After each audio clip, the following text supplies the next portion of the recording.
and a mix of guys who might not be starting in that match, who are replacing potential and expected starters who are unavailable tonight. We will give you the starting lineups in full after the national anthems and after they finish announcing them here at Keno North Stadium in Tucson, Arizona.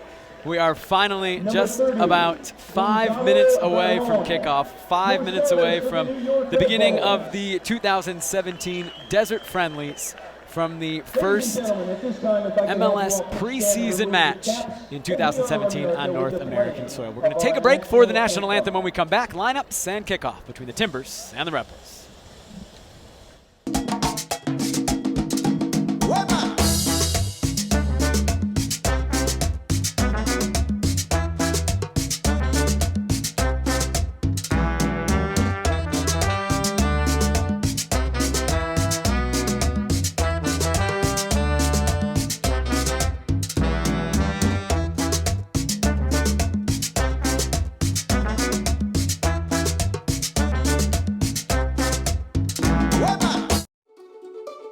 It's not just the beautiful game. It's a game that brings families, friends, and communities together. It's a game that teaches, trains, and propels players to new heights. Chapman Automotive is a proud sponsor of soccer, from kids to Tucson's pro team, FC Tucson. Chapman Automotive keeps your team in the game. Nothing feels better than winning on your home turf. At Desert Diamond, that sensation is right around the corner. This is where best friends get together and your victory dance can go on and on. So what are you waiting for? Get in the middle of the action at the corner of Winning Streak and Easy Street. Desert Diamond, where jackpots hit close to home. An enterprise of the Donna Autumn Nation. Well, welcome back to Keno North Stadium in Tucson, Arizona, the beginning of the annual Desert Friendlies here in Arizona, the beginning of the MLS 2017 preseason. The starting 11s, we will begin with the Portland Timbers. Again, a mix of guys that you'll expect to see in the starting 11 come March 3rd. Jeff Adinella starting in goal. The back line of Alvis Powell, Benga Arakoyo, Renico Clark, and Vitas. It is the familiar 4-2-3-1 for the Timbers. The holding midfielders will be Diego Chara and Ben Szymanski.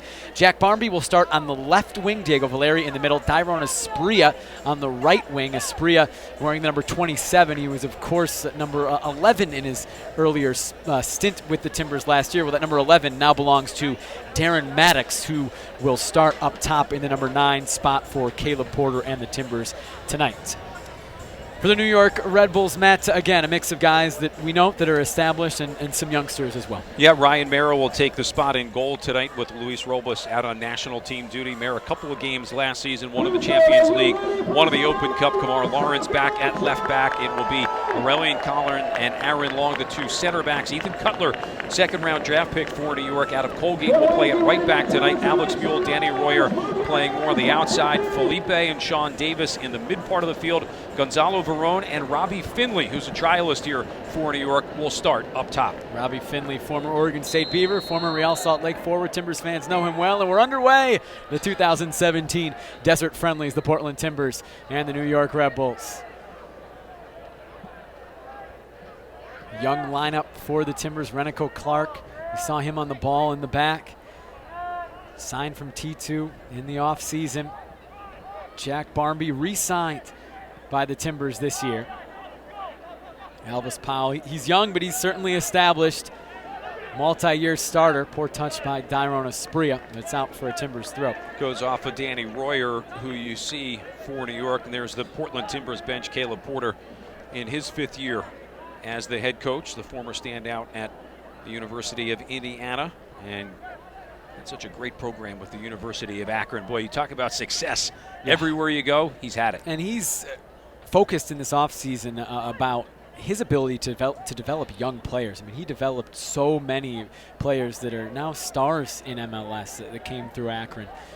And with a young Timbers roster, a team that got a lot younger over the offseason, he's going to look to that success of developing young players, as he tries to develop the team's young players now and into MLS starters and contributors.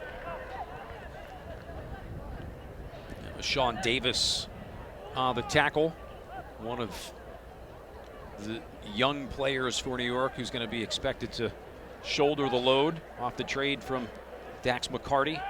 Davis, former Duke standout. I talked to him the other day after training, and it was interesting to hear him talk as one of the veteran players now on this team, where over the course of the last couple of years he's been one of the young guys. All of a sudden, your captain gets traded, you're going to be in the starting lineup. Now you're a veteran, you're supposed to be teaching the younger guys. A little bit of a test for him tonight as well. Diego Valeri in the center midfield, of course, one of the best number 10s in the league the past 4 seasons. Diego Chara whistled for a foul. A frequent occurrence last year, 86 fouls committed by Diego Chara in 2016. That's an MLS record. He is, of course, a disruptor in the defensive midfield. And an early chance possibly here off a set piece for the Red Bulls. New York very good at set pieces. Not sure that you'll see anything crazy here other than just a service into the box, but boy, they love doing some fun things off of these set pieces. This ball sent into the back post. It falls dangerously in the 6, but Adanella is there. With Dax McCarty gone, do we see fewer of those? I know he was a big part of it. Do we see fewer of those innovative, kind of circus-like set pieces in 2017? I was actually going to go the opposite. I think we might see more. Not that he's gone and it's going to open the door up to more. I just think that it's just something that New York likes to do and thrive on that creativity. Certainly it was always fun to see what the Red Bulls had in store on set pieces a year ago. There is Sean Davis. Daniel Royer turns in the midfield. Out wide to Kamar Lawrence. Oh, it takes a deflection, and it's an own goal. It's off Renico Clark. Not the way he wanted to start his stint with the first team, Renico Clark. And the Red Bulls get the first goal in the 4th minute. Well, starts, Jake, with a good run up the left flank by Kamar Lawrence, the Jamaican international player. He will be with Jamaica when they play the United States in another week or so, but makes that run up, has kind of an unimpeded path to get this service in, and you can see the nice, crafty touch by Royer, play the ball into space. Lawrence, first time ball, and it's preseason. Not much that Clark could do off the deflection from Benga Arakoyo, 2 players that have never played next to each other in a real match. Of course, they've trained next to each other. The 2 guys who really figure to compete for the center back spot next to Liam Ridgewell this season. Red Bulls coming forward again. Felipe chipping it into the area. This time Clark gets it clear. Not far enough, though. Still there for the Red Bulls. Davis. This is Felipe. Barone couldn't handle it. It's won by the Red Bulls.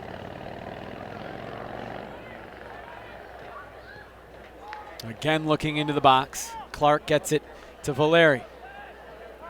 The Timbers try to counter. Vitas out wide to Jack Barmby.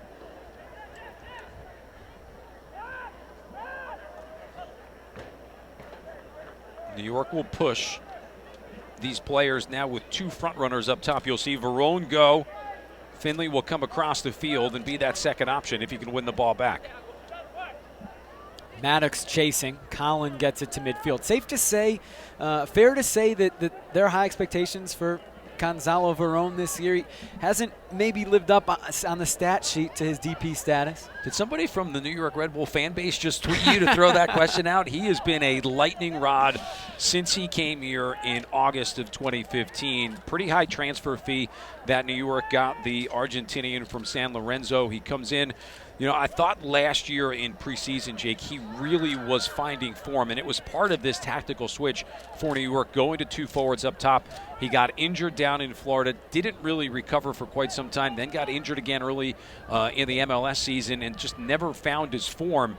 When he did, it was more of a guy coming off the bench, giving energy. If he can be what New York thinks he can be with Bradley Wright Phillips up top, it's going to be a dynamic combination. Bradley Wright Phillips not here in Tucson, awaiting the birth of his 3rd child back in New York.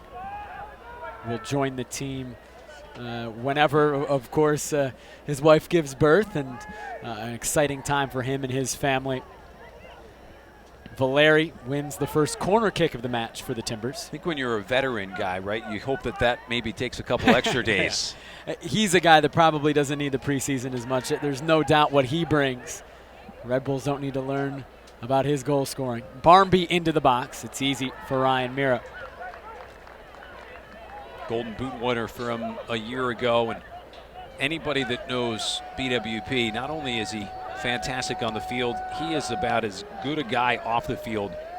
Just being involved, doesn't really care about personal accolades, just wants this team to be able to, as we said in our little pregame that we had before kickoff, be able to be the team at the end of the season that hoists MLS Cup.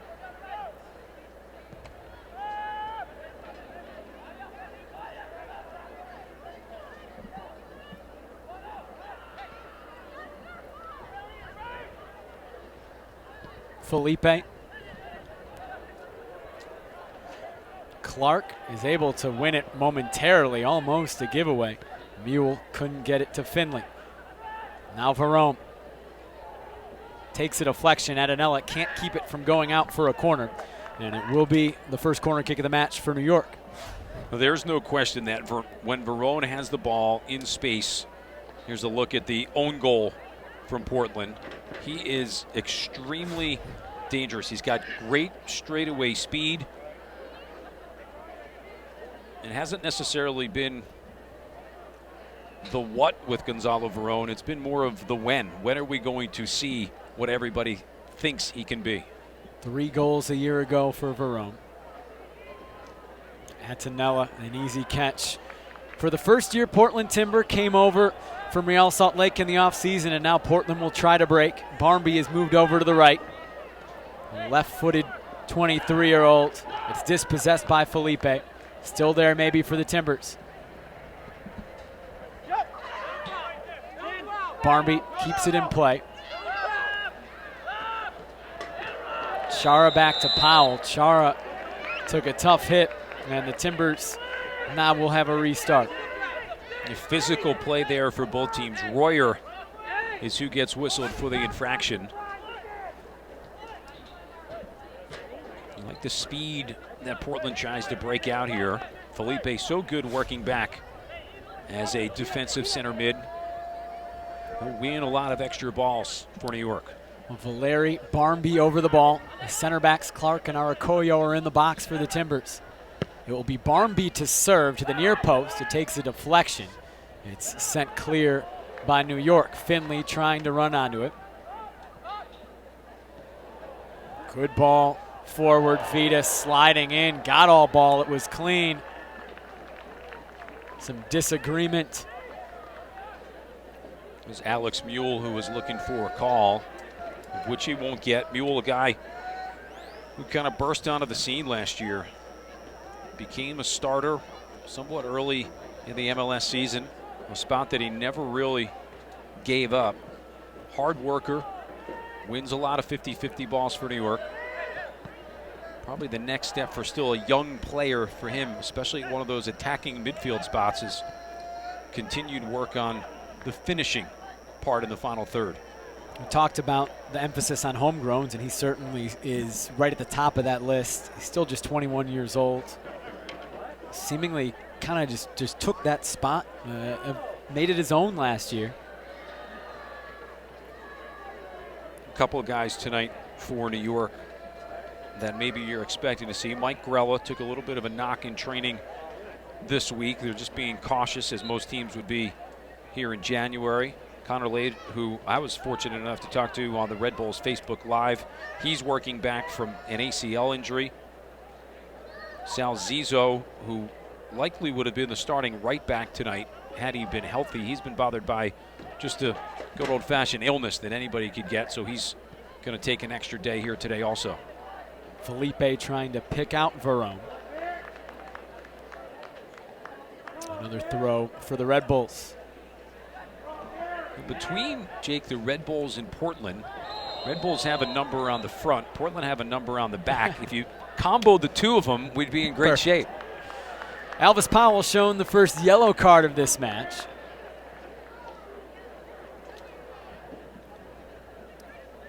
And another dangerous restart coming for New York. Davis, a guy who will take a lot of these. It's a pretty heavy challenge by Powell, especially you don't want to see anybody this early have any kind of issues. Powell didn't like it.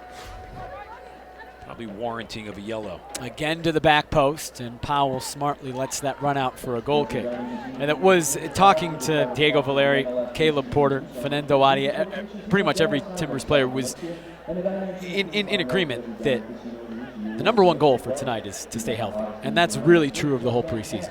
You want to get results, you want to play well, you want to improve, but we're just 5 days into the preseason. They've been training for 4 days, the Timbers have, and certainly don't want anybody to get hurt in a match like this. No, I got the sense that Red Bull training the last couple of days, and I would imagine the same thing for Portland, even though the teams are just a few days into that. Both teams really looking forward to seeing another jersey color that they can go against here tonight. It makes sense. It's got to be more fun. I asked Diego Valeri that, and he actually said he likes doing everything. He likes the 5v2, the 4v1 stuff at training. He likes playing in game-like situations, but this has got to be what you love as a player. Chara wins it in the midfield. Asprilla, nifty spin, keeps control.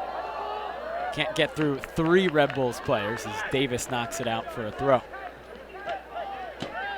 The plan tonight for New York in terms of playing time, sure, after this first 30 minutes, several guys will go off, but I think that they want to try and get a few players up to about the 45-minute mark.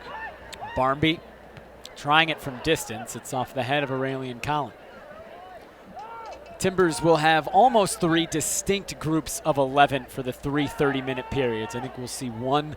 There's one player. There's 32 available, so we'll have to see one Timber play 60 minutes. But other than that, it'll be pretty distinct.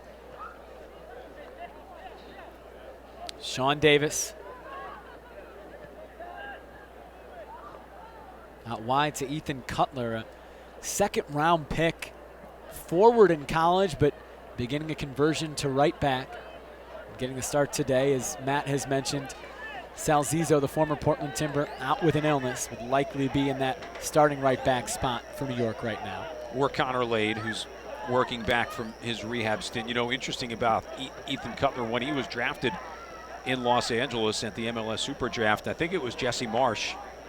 Lawrence sends it in, sent clear by Powell. Who, when we spoke about the pick, he was the one who kind of broke the story, saying, dynamite goal scorer. I think he finished his college career at Colgate, over 30 goals. But we think we're going to put him at right back because we feel like he has the qualities that would be a good back in our system. Got to be fun to hear that as a player. Really, I want to score goals. Yeah, no, right back. Right back. All right. Anything that will help him make a roster, I'm sure Ethan Cutler will be thrilled with. Aaron Long, who has possession right now, playing center back with Aurelian Collin. He was the USL Defender of the Year last year for Red Bulls 2, wound up winning just about everything. He's a guy that this preseason is extremely important for. Is he going to be someone who can make that jump from USL starter/star to being a very serviceable partner for Aurelian Collin? We'll talk about as the game goes on as well. Damian Peronel has been re-signed by New York. Probably won't be here until after the weekend. Hard for those players who are overseas. He's in France right now. You got to work through the visa issues that take place. I believe they're expecting him after the weekend or early next week. So this is an opportunity for Aaron Long to show that he can be a starter in this system and in this league. That's a name that Timbers fans might be surprised to see pop back up. He's a former Portland Timber. 2014 was on the roster for about 3 months, was a second-round draft pick for the Timber, was a midfielder at that time, and it was the Red Bulls who converted him to center back. He was released by the Timbers again in mid-season 2014, signed with the Seattle Sounders, played a lot with Seattle Sounders 2, then was signed by Red Bulls 2 and became a center back as Dairon Asprilla whistled for a foul. You mentioned the success of Aaron Long, 2016 USL Defender of the Year, and Red Bulls too. As a whole, we're seeing a lot of guys. We will see a lot of guys here today that were part of that team that won the USL Cup, won the USL Championship last year, and really dominated the league all season long. Had an exciting finish to the USL season. Had a PK playoff game to advance into the final, of which they wound up absolutely dominating. Almost a dangerous another own goal situation for Portland. Yeah, Arakoyo, the two center backs have maybe not played as cleanly as they would like in the first 16 minutes of this match. Big preseason for Benga Arakoyo, 23 years old, 24 years old now. The Timbers traded for him midseason last year. New York City had his discovery rights. They wanted him. They sent some TAM and a third-round pick to NYCFC so that they could sign him. He was brought in the middle of the season. Wasn't really able to get much playing time. Got injured. We saw him for about 20 minutes in the season finale against Vancouver. And now in this offseason, he's pretty much getting the first chance to win the starting spot next to Liam Ridgewell, but it's not a sure thing that he's going to be the starter there.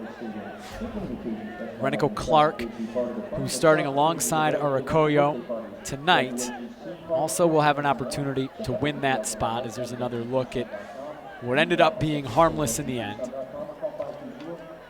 Should be a good battle between those two, Clark and Arakoyo. Roy Miller, former New York Red Bull, also on this roster, not with the Timbers yet. He's staying with Saprissa, his Costa Rican club, at least through a little bit of their CONCACAF Champions League play, but will join the Timbers at some point in the future. And he could be in the mix for the center back spot. Asprilla sprung through.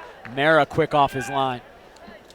A familiar name to Red Bull fans, always a fan favorite in his years with the team. Another one of those players that's just you'll enjoy him, Jake. Yeah. Good, solid person, always very accommodating to the media. I think will fit in well with Portland. He's certainly an all-purpose guy, can play an outside back spot, can play a center back spot. A good veteran type player that maybe if Portland is going to go a little younger, he would be a nice calming influence back there at times. That's what Caleb Porter said about why they brought Roy Miller in. Here's another look at Dairon Asprilla's run. It was pretty easy for Mera in the end. That's a big reason why they brought him in. And what Caleb Porter said in his opening press conference was, you don't play for a team for 6 years, which Roy Miller did for the Red Bulls, without being a good locker room guy. That is an indication that this guy is a good presence on a team. He's good for team chemistry and obviously can perform on the field as well. He's 32 now, so he's a little bit older in his career, but for a center back, which is what he's been playing more now with Saprissa. Red Bulls fans know him more as an outside back, but he's been playing more as a center back for Saprissa in Costa Rica. Still an age where he can contribute. And also with the Timbers signing David Guzman, who is expected to play a massive role as the number 6, the starting defensive midfielder, alongside Diego Chara this year. Also from Saprissa, so they're club teammates, teammates on the Costa Rican national team. Helps his transition into Portland and into MLS. Having a guy like Roy Miller who knows the league, who speaks English as well as Spanish, of course, and also is a teammate and a friend of David Guzman's. Powell unable to get around Daniel Royer. Royer, a very good two-way player. If he can find his form, which he started to do at the end part of last season before dealing with some injuries, he's going to be dynamic as one of the outside mids for New York. Clark wins it in the midfield, tried to spring through Diego Valeri, who was offside. Renico Clark, 21-year-old center back, played the last 2 seasons with T2, was signed to the first team just a couple of weeks ago. Not afraid to come forward into the midfield to win a ball. If you watched him on T2 the past 2 years, certainly a characteristic of his. He's aggressive, wants to take control back there. At times maybe too much so, but almost just a step away from springing Diego Valeri through in on goal.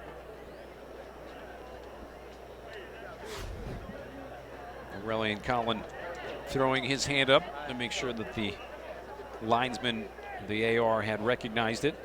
Collin with a steal last year for New York. Came from Orlando for a 4th round draft pick and completely changed the fortunes of New York. When they picked him up, team really struggling the early part of the season, 1-6, solidified the back line, back now for New York after re-signing a new deal and contract. You can see when he came into camp the other day, he was one of those guys that kind of lit the rest of the room up to see him be back and with New York again. Certainly surprising to see a guy like that bounce around like he did the past couple of years. A 3-time MLS All-Star. Showed that he still has it last year with the Red Bulls. Was part of the center back core last season for New York that I like to have called them French connection. We talk about Damien Paranel being back. Ronald Zubar was the other guy in that mix. Zubar, as of now at least, not coming back. I think for New York it was Paranel or Zubar. I would have liked to get one of those guys back because they being New York, really do feel like Aaron Long can be a guy who's going to be able to log some minutes. And Zubar, at the price tag that he came in at the last couple years, had his own injury issues. Maybe not the worst of decisions from New York to go in another direction.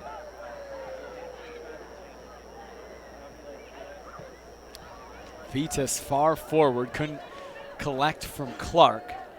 Barmby's able to help the Timbers win it back. Barmby gets out of some trouble. Back to Ben Zemansky. Big switch over to Alvis Powell. Jack Barmby, a player who's back with the Timbers at just 22 years old.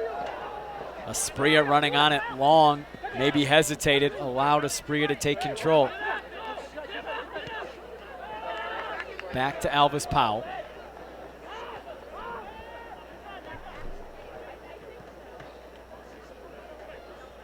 Timbers rotate it right to left through the back. One of the Vitas down the line. longer sets of possession here for Portland. Nice change going from one side to the other. You think that as preseason starts, there's kind of always an old adage that the defense comes first. Long bouts of possession, that kind of interplay in an attack takes the longest to come. Valeri trying to bring it down. He's unable to collect. Little bit too heavy of a touch. He was in traffic. Would have been tough. And in the end, deflects to Mera. I think we'll see Diego Chara forward more this year for the Timbers. Caleb Porter has been open about his role being more of a traditional number 8, a box-to-box midfielder. He likes to get forward on the counterattack, and we've certainly seen it at times over his career with the Timbers. Well, you think too, Jake, if you push Chara a little bit higher, what's that allow? Maybe Valeri to push even a little bit higher. Yeah, and Diego Valeri will, I think, always pull the strings for the Timbers. He has been so good over his career. Now in his 5th season in Portland, 37 goals, 42 assists the last 4, and making things happen. Now with David Guzman, who's not playing tonight. Beautiful move from Powell, trying to find Maddox. He's unable to. With David Guzman, gives Chara a little bit more cover, and I think gives Chara the ability, the freedom to move forward a little bit more. Guzman, a pure ball winner in the back. Timbers fans, of course, look forward to seeing him when he is able to make it out onto the pitch. Just arriving earlier this week into the team here in Tucson. Verona's offside for New York.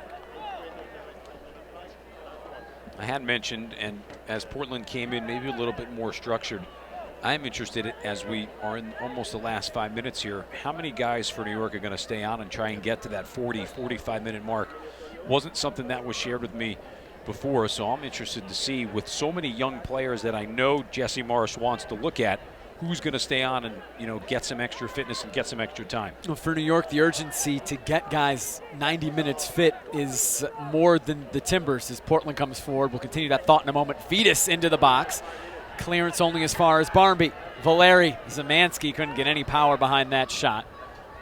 Finally sent clear by New York. Robbie Finley, the trialist, juggles around Diego Chara. Chara wins it right back.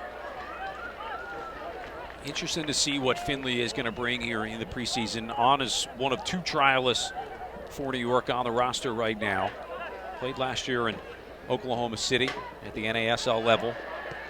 Spent some time with the national team. Another guy that lots of talent, but can he stay healthy?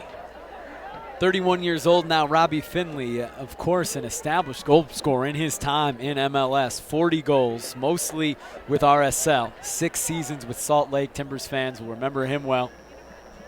As Matt mentioned, significant time with the U.S. national team. Played in the 2010 World Cup. But of late has struggled to kind of catch on. 2015 with Toronto FC, didn't play much. Last year with Rayo OKC, an absolute disaster in the NASL. as Maddox is offside. One of the more drama-filled professional sports organizations I think you'll ever see. And now on trial here with New York, Robbie Finley trying to get back into MLS. Timbers with some players on trial as well. It's been widely publicized the past few days. Freddie Adu is here with the Timbers in Tucson. Former Timber Ryan Johnson training with the team down here as well. And Jamer Ordain, a Costa Rican defender, also on trial in Tucson. We expect to see all three of those players later in this match for Portland. Always a tough job interview for a guy like Robbie Finley, a guy like Freddie Adu. They only have a couple of weeks to make an impression. And when you're coming in on trial, it's kind of an uphill battle always, I think. You've got to really stand out. Crafty move by Cutler. Davis now trying to spring Finley through, just too heavy.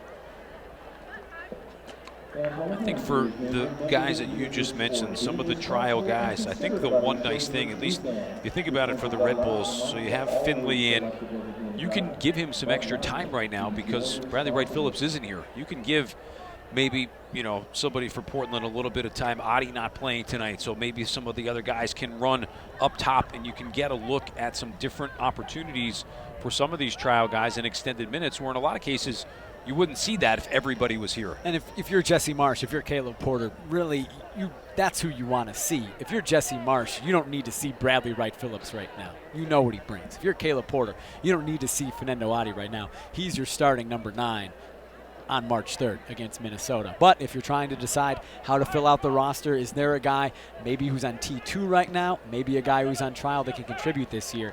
That's what you want to see at this point.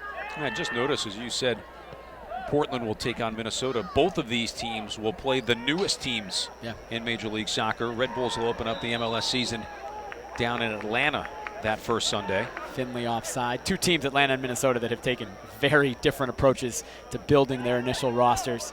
You guys in Atlanta, New York's going to see, I think, a big money club, a lot of hype coming into the league. It'll be their first ever home match. They won't be at the new stadium, of course. They'll play it at Georgia Tech's football field for the first half of the year. Timbers with Minnesota, a team that's certainly built more domestically. Beautiful ball from Powell, springing Maddox through, and Mara just gets there in time. Timbers fans will like that from Powell. Service from out wide. Springing in his countryman, Darren Maddox. If he can provide that counter service from the right, would be another weapon for the Timbers attack. Mara, most of his time last year was with Red Bull 2. Anchored that team in goal. He was a starter for this Red Bull team several years ago. Fordham product, and you can see quick to get off his line. Played in an Open Cup game last year. Played in a Champions League game as well. Was re-signed in the offseason. Kyle Rainish was let go, so Mara right now the backup to Robles. I've always thought it's a little tough for Ryan Mara. Essentially was the starter as a rookie, and is now Adanella off his line to collect. He started 18 games as a rookie for the Red Bulls in 2012 and then hasn't played since in MLS. Jake Gleason, the projected starter for the Timbers, a similar situation where he started the first ever Timbers match in Major League Soccer at home, the first ever one at Providence Park, got 4 or 5 games as a 21-year-old in the Timbers' initial season because of injury, and then took until last year to make another appearance in the MLS regular season, until the 6th year of the club. It's tough as a goalkeeper when there's only one spot. So we are at the end of 30 minutes. Of course, they're going to play through. It's not going to be a set 30 minutes. As now, that is it. The end of the first period, you could say.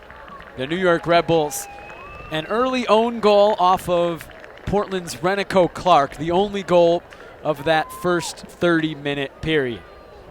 We are going to take a break. We'll be back for the second of our 3 30-minute slots this evening in Tucson. After 30 minutes, New York leads Portland 1-0.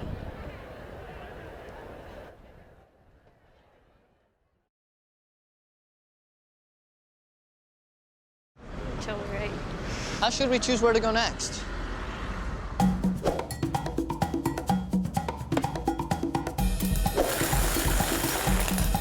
Mark's dad's house? Bingo!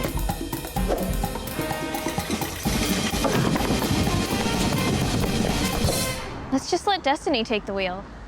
Destiny. Yo! You're driving. I am? No matter where you go, 76 has everything you need to get there. But I know what you're thinking. That fella's too big to be a leprechaun. Well, Big Pot of Gold demands a big Irish bodyguard. Truth is, if you really want a shot at some St. Patty's Day luck, your best chance is the Oregon Lottery's St. Patrick's Day raffle. With a limited number of tickets available, it's your best odds at winning $1 million. Unless you think you could get through me. It only takes a little bit of luck to win a big pot of gold. Lottery games are based on chance and should be played for entertainment only, not investment purposes.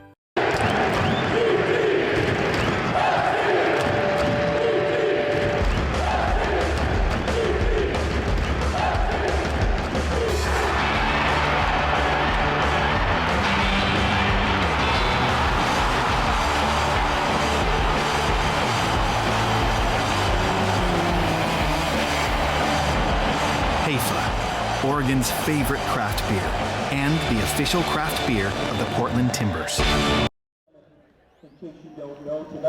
We welcome you back here, Tucson, Arizona, the site for this friendly between the New York Red Bulls and the Portland Timbers. Matt Herman, Jake Zibin along the way on our stream. We're going to switch roles, two play-by-play guys, and I lost the thumb wrestle war before.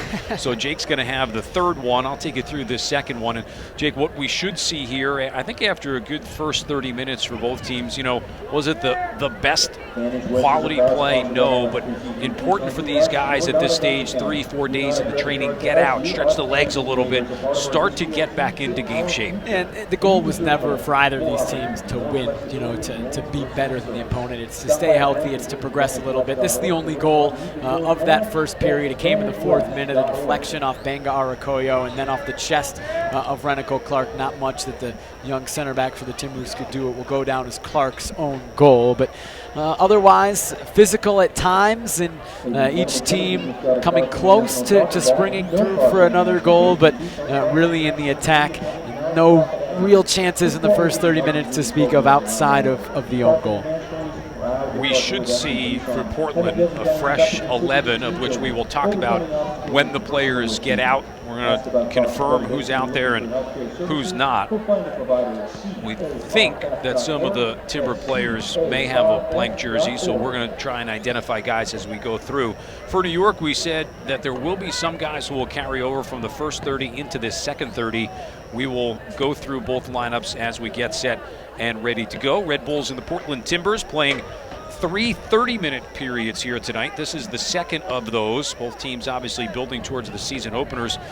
For Portland, they'll wait until that first weekend of March. For the Red Bulls, they get an early jump this year. They will play on the 22nd of February against Vancouver and the first of the home-and-home against the Whitecaps in the Champions League. And you mentioned it late in the first period that we're going to hopefully see some Red Bulls that try to go 40-45 minutes. They have to be match fit before the Timbers. You know, they have to be match fit on the 22nd of February for that CCL match of the first leg against Vancouver. The Timbers, of course, you know, have a little bit longer. That's the reality of it. Not until March 3rd against Minnesota. So that abbreviated preseason timeline for New York is going to force Jesse Marsh to get his guys ready, get his guys fit, maybe a bit quicker than Caleb Porter and the Portland Timbers. See the scoring summary, that own goal from Clark. That was it in the first 30.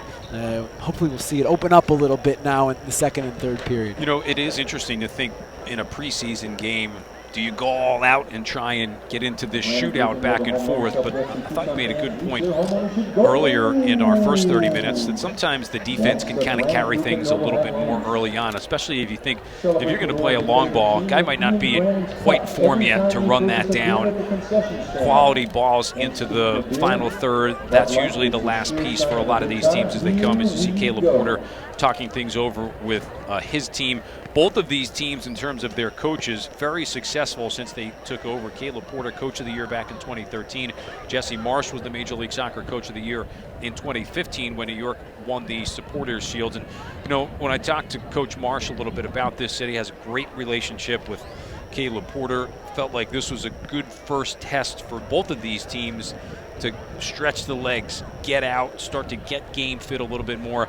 And I think, as you can see, Coach Marsh in there probably reinforcing tactics with that first group. That's really been the model of training the last couple days, at least the sessions that I've seen here in Tucson, which is this is what we want to be doing. You can see for New York what they have coming up. Real Salt Lake, they'll take on NYC. That Sporting KC one, that's going to be an interesting one for New York because most of the first team roster will be back in New Jersey in the metro area getting ready for the game February 22nd against Vancouver. Yeah, the CCL, when you make it to the quarterfinals, obviously creates some wrinkles and some issues with the preseason that New York's going to have to deal with. Here now the Timbers next two matches down here in Tucson. They will take on NK Istra 1961. It's a team from Croatia. That match is on Tuesday. That is a 10 o'clock start in the morning. Again, not open to the public. Tickets not available, will not be streamed. But then the match against Seattle, that's actually on February 4th. That's next Saturday. It is a 5:30 Pacific time start right here, Keno North Stadium. Kind of the premier match, you could say, of the Desert Friendlies before the Desert Diamond Cup. There are actually two different kind of competitions here in Tucson in the preseason, and it'll be another year where the two rivals take each other on down here in Tucson. We know that the Timbers Army will travel down from Portland, that the Desert Corps of the Timbers Army will show up on Saturday night just as they have tonight. Those are the Timbers fans that live here in Arizona. I'm sure there will be Sounders fans down here as well. Maybe we get a tifo from either side. Last year the Timbers had the bragging rights in that match. That was really the first time they played each other after the Timbers won MLS Cup, and the Timbers fans that were here at that match in Tucson let the Sounders fans know. Now, of course, the roles will be reversed next Saturday when the Sounders fans maybe a little bit more on the bragging rights end after coming off their first MLS Cup win last year. But that'll be a fun match down here, as really they all are. It's good competition. It's a nice setup here. You have 7 teams, I believe, this season for this part of the Desert Friendlies that are in Tucson, all training pretty much next to each other all week long, and it's a nice way for the MLS season really to get going with 6 or 7 clubs all here together, including, of course, the Red Bulls and the Timbers tonight. By the way, you did a fantastic job of really playing to the fan base that's listening. Mentioning the supporters, mentioning the Army. It's legitimately impressive. I mean, the Timbers fans have groups of the Timbers Army has groups of fans throughout the entire country in all these different cities, and they come out when the Timbers play in their area. And this Tucson trip, this yearly Tucson trip, is a way for the Timber supporters that live in Arizona to come see their team. And they put on a tailgate. They usually have some green smoke ready to go if the Timbers score. I don't know if they have it now. We'll find out if the Timbers get a goal tonight. I'm sure they'll have it next week for the Seattle match at the least. And it's cool to see the supporters come out. A little bit of a shorter trip from Portland than it is, of course, from the New York City metropolitan area here to Tucson. But the Timbers fans showing up well here tonight. For New York, as we mentioned, back here in Tucson for the first time since 2012. Normally, trips to Florida is what the Red Bulls go with, but Jesse Marsh and the team both feeling like they need to speed up the process here a little bit with the Champions League game coming on the 22nd of February. They also booked this trip.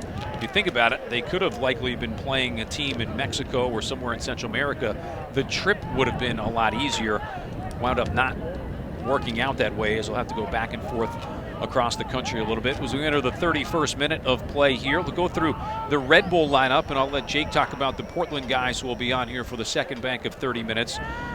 It is Gonzalo Verón to continue to play up top here for New York. Derek Etienne Jr. will get some run up top, wearing number 7. Sean Davis has remained in the game for New York with Alex Mule. Did see Florian Velo, number 9, he's wearing tonight. Check in. Tyler Adams, U20 national team player, is into the game. Ethan Cutler staying at right back. His service here is knocked off by Akugo. Jordan Scarlett, draft pick for New York. He is playing some center back right now with Aaron Long. And Kamar Lawrence will stay in at the left back spot for New York for at least probably the first 10 to 15 minutes, and then we'll see some substitutions. For the Timbers, it's going to be, as we mentioned, 3 distinct 11s. I don't expect them to make subs in the middle of periods, unlike the Red Bulls probably will. In goal, Kendall McIntosh, who was signed to the first team from T2 last year. Chance Myers, a free agent signings at right back. Amobi Akugo, Zarek Valentin, the center backs. Marco Farfan, homegrown signing, 18 at left back.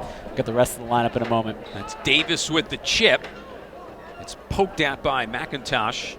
Will roll out, and it will be a corner coming for New York. McIntosh probably wishes he let that go, but a really bright prospect, Kendall McIntosh, 23 years old, really stood out at T2 last year. He was essentially in a battle with Wade Hamilton last year on T2. Wade Hamilton was the 3rd keeper on the Timbers on the first team roster, and McIntosh essentially earned that first team contract this year. Davis with the strike across. Trickles its way through. Back heel, and this one is shanked by New York. Great opportunity for Gonzalo Verón. Crafty touch from Derek Etienne Jr. New York with a great chance to go up 2-0. Yeah, Verón will certainly want that back, won't he? It is the preseason. It is 32 minutes of play in 2017. Maybe still a little bit rusty, but Red Bulls probably encouraged that they've been creating those chances. Arboleda has it go over the top of his head. Kamar Lawrence will take the throw. Asked Kamar at breakfast this morning when he's expected to go with the Jamaican national team. They will play the United States on February 3rd, I believe, in the second of the 2 friendlies that the U.S. will play. The first one coming Sunday against Serbia down in San Diego. Verón holding possession. Dropping for Tyler Adams. Not announced yet either, but the roster, I believe, not announced, but you would expect Elvis Powell to be with Jamaica as well, as he usually is. We've got the right back and the left back, essentially, for the Jamaican national team. Good battle up front. It's our first look of for Jeremy Abobasi in a Timbers uniform, something Timbers fans, I know, excited to see. Abobasi coming out of and into the draft, much talked about, much heralded. You think if he can be a second option for Portland, with Adi being the true number 9, it would be a nice reserve. New York going to poke here for Volo. Top of the 18 will let it fly. Good save off to his left by McIntosh. And then Etienne skies it over the head of Verón. He would have been offside anyway. That's what seen McIntosh with a couple of nice saves. That's what he brings. He's a shot stopper. He is extremely athletic. He will certainly make the spectacular save. He's shorter than you normally see out of a goalkeeper, but he's extremely athletic and can jump and has great hands. So he makes up for maybe not having the height of a guy like a Jake Leeson or Ryan Mara, Luis Robles, a typical goalkeeper, with his athleticism in his hands. Adams from distance, and another save made by McIntosh, kept it in play. Well, it looked awkward, but that... We've got a whistle now on top of it. Was spectacular. Not sure what the whistle is for. Maybe I would imagine the whistle was blown thinking it was going out for a corner kick, and since it stayed in play, had to start with a drop ball. About 35 yards out. On point. It was, I think, more difficult than it may have looked. Good ball into space for Arboleda.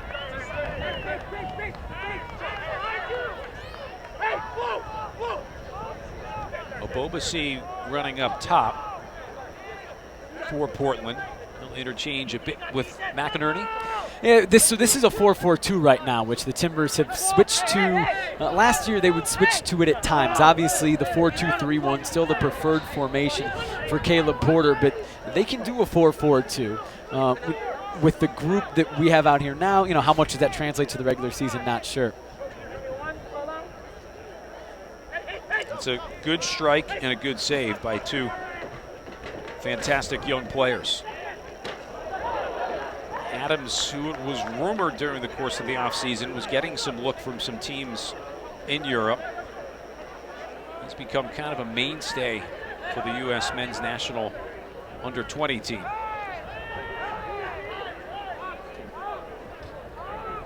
Kugo will knock it back and forth with Valentine to reset the possession. Just about 6.5 minutes into our second bank of 30 minutes. Off to miss it from Akugo. Red Bulls with a throw. Akugo back with the Timbers for his second year, joined mid-season. Got a few matches in the summer. A late signing in the off-season, just signed, announced about a week ago. But a guy who's extremely versatile as he has been his entire career. Can play center back where we saw him last year, of course. Saw a lot of time as a defensive midfielder earlier in his career. Timbers really wanted to focus on increasing their depth this year. They thought that was an issue, to be frank, last year. The depth wasn't what they thought it would be. They feel like with their moves in the offseason, they go 2, if not 3 deep at every position with guys that they feel comfortable putting into an MLS match. Adams, good turn. Etienne trying to play it ahead for Veron, especially without Borchers back, as you had mentioned in the open. That center back depth really important for Portland. Yeah, it was Liam Ridgewell and Nat Borchers for a year and a half, and we knew those were the 2 guys that were going out there. You didn't think twice about it. You didn't have any questions about it. When Borchers tore his Achilles last summer, that changed things up. And Stephen Taylor came in, maybe never really gelled with Liam. It didn't really work out for whatever reason. In the 2 months, it was a tough spot to come in mid-season, as it always is. And that's how it works, though, in soccer, right? You move on, you change. Guys get to the end of their careers, and young players come in, and there's no doubt that there's a spot to be won there. Next to Liam Ridgewell at center back for the Timbers this year will be Benga Arakoyo. Here's McInerney, touch away. Red Bulls have a player down. Play will be stopped. I believe it's Jordan Scarlett, number 23, the rookie from Iona. Well, we've said the goal for both teams in a preseason match is to stay healthy. That's goal number 1. You don't want any injuries. That's certainly not what the Red Bulls want to see. Scarlett, a player that I've gotten the sense the first couple days of training that New York feels like they might have something here in terms of developing him at that center back spot. They've got Tim Schmall, who's expected to see some time tonight as well. And you think for a Red Bull team, you mentioned the Timbers numbers, over 30 that we're expected to see play here. Let's see if we can find out for Scarlett. Just took a weird touch on the playing surface here. If you have a plan in place, if you're the coaching staff and you have a guy get hurt now, that means someone else is going to have to pick up those minutes where maybe you didn't think that they were going to. And possibly play longer than maybe they're ready to play, and then that opens up, the possibility of maybe another injury. Obviously, you don't want to see that. Neither team wants it. It doesn't benefit either team to have a guy get injured in a match like this. It doesn't benefit either team to have a guy get sent off in a match like this. If you're Jesse Marsh, if you're Caleb Porter, you want to be able to stick to your script as well as you can. And, you don't care if the other team does, or, you want them to as well. It doesn't help you for them to be undermanned, and you're not trying to win the game. You're just trying to stay healthy. So for both sides, they want everyone to get through this healthy, and they want both teams to be able to get what they need and get what they want out of this first preseason match. Looks like they're working on the right arm, the upper arm, his shoulder, Jordan Scarlett. And for New York tonight, and certainly during the course of the offseason, the talk has been amongst the back 4, who's going to slide into certain spots. Getting Arelli and Collin back, very important. Re-signing Damian Purnell, important. We talked about Aaron Long in that first set. The one guy we haven't spoke of yet is Gideon Ba, who joined the team last year, had injury problems all during the course of the season, then a broken leg. He's working his way back. But at least for tonight, we can talk about Ba a little bit. Tonight, on my count, the Red Bulls only have 4 center backs. Collins already played his 30. He's not expected to go.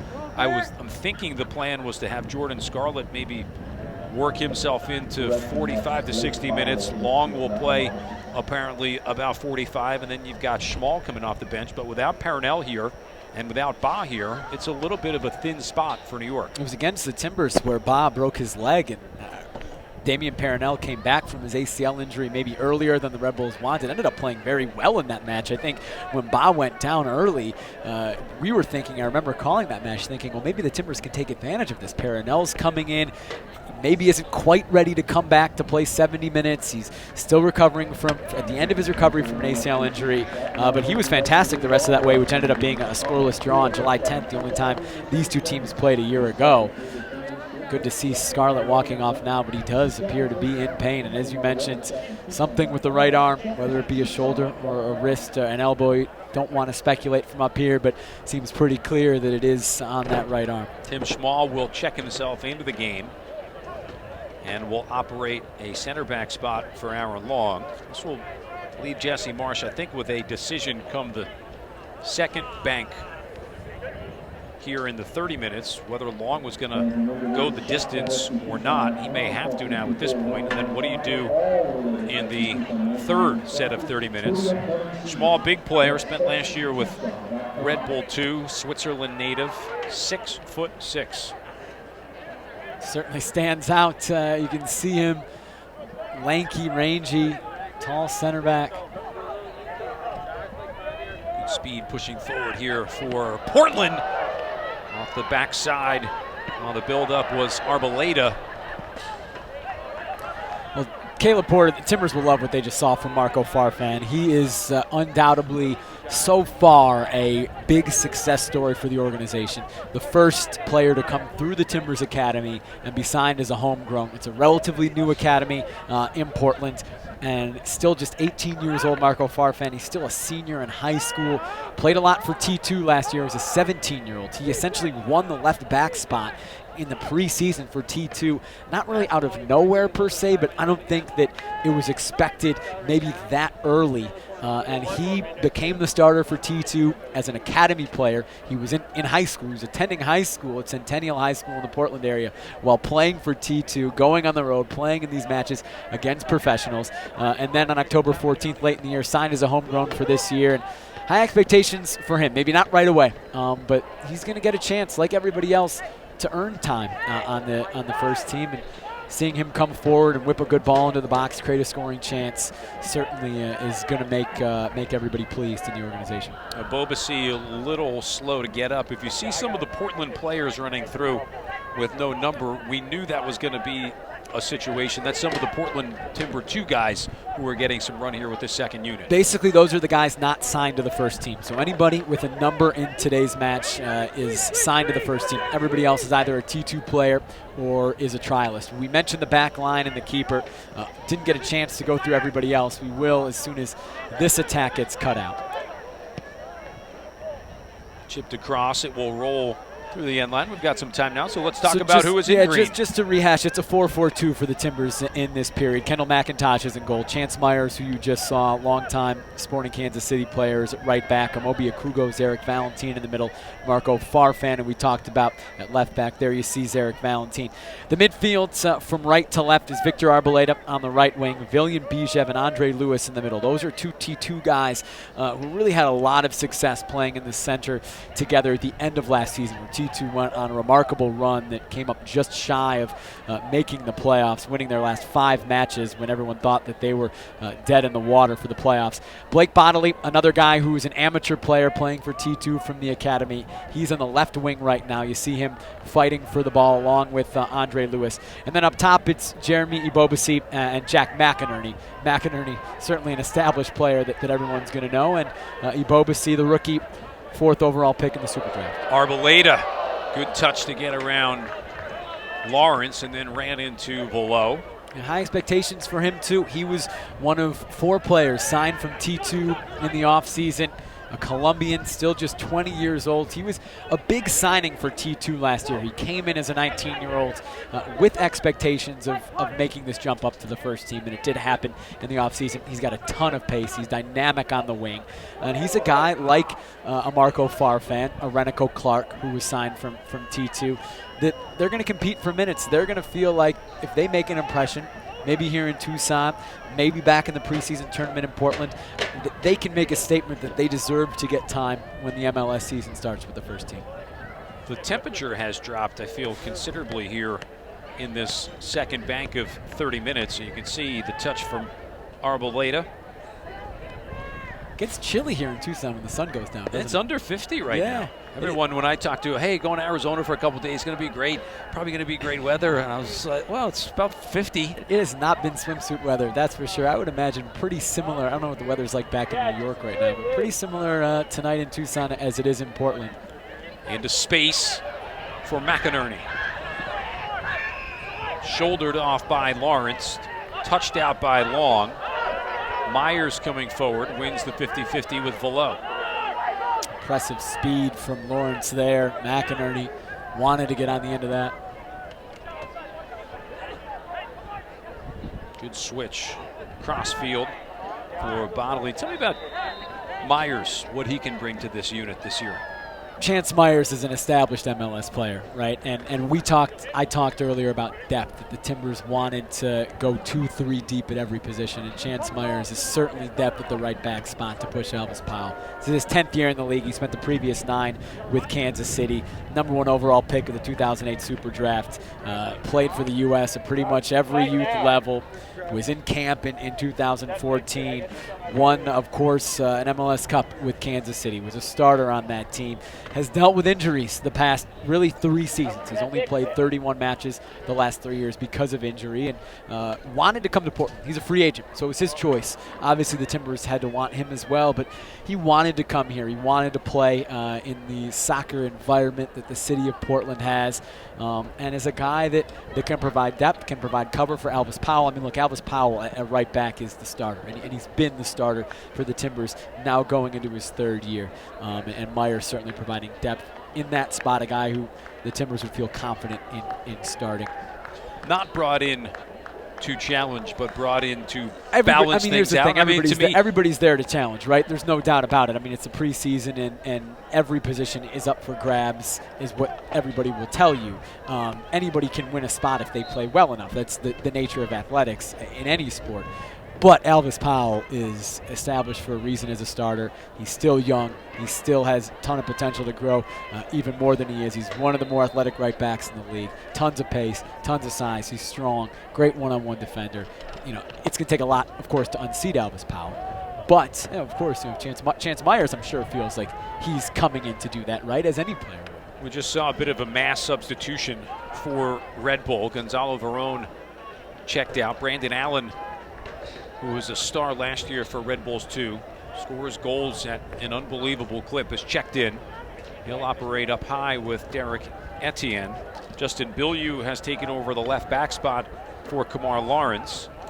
Vincent Bezecourt has come in as one of the midfielders. Here's a service that will go from right to left and will roll out over the near sideline. Dan Metzger recently signed, also checking in. Again, part of that youth movement that New York has going, especially through the midfield, where they feel they certainly have tons of depth. Foul is called. Set piece coming for New York. A little more than 10 to go in the second of our 3 30-minute banks. We might get a couple extra minutes of stoppage time with the injury to Jordan Scarlett. This is Vincent Bezecourt in your shot.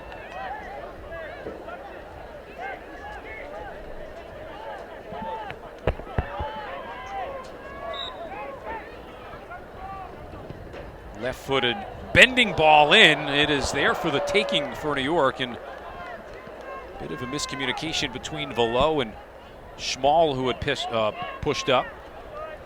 Certainly dangerous from New York, and I think Caleb Porter's going to have wanted his back line to have defended that a little bit better.